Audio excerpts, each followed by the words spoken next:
But there is one decision that stands orders of magnitude above everything else. And that is, who is the team that you surround yourself with? Now, commonplace wisdom would say, oh, I know the answer to this. Surround yourself with great people. Surround yourself with the A team. It doesn't get any better than that. But is that really enough? Is that even relevant? I'm going to ask each of you in this room to look around you. Just look around you. This is the A team. Unless I have my statistics wrong, this year, unfortunately for incoming freshmen, your chances of getting in are probably 1 in 30 in the main applicant pool, not the early pool. So if that isn't a screen for the A team, I'm not sure what is. Does that mean that you should start a company with the 3 people who are sitting next to you and be guaranteed that that would be a success? Well, Stanford has done the screen for you. Shouldn't that be a success? Well, let's take an analogy. Let's take the roommate analogy. Well, hey, everyone seems to be normal. Everyone seems to be a hard worker. Everyone is certainly intelligent. Everyone's creative. So let's just put 4 people together as roommates. It's going to work. No problems. Sometimes it doesn't work. Sometimes it starts with the accusations. Is that my sweater? Hey, did you drink the milk in the fridge?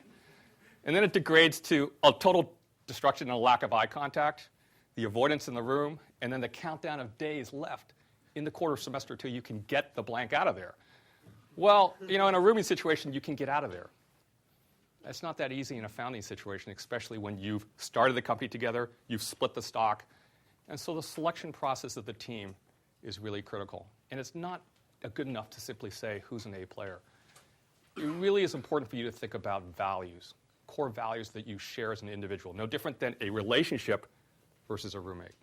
Right? Core values surrounding a lot of things: trust, commitment, goals. What are your goals for the venture? When do you say, I've met my goals, and someone else says, wait, we're not even close? What does commitment mean? What does success mean? How do you define success? Do each of you have a common understanding of what the definition of success is? Because you wouldn't want one person saying, hey, we're successful, and the other person saying, we failed. So you need to talk about these things up front in the screen. It's really, really critical. I can probably draw the analogy that it's more like a mountaineering expedition than a roommate search. We are talking about co-dependence. Who is on the other end of the rope? Who do you trust to be on the other end of the rope? What happens when the unforeseen occurs, which it's going to? Or even worse, what happens when tragedy befalls?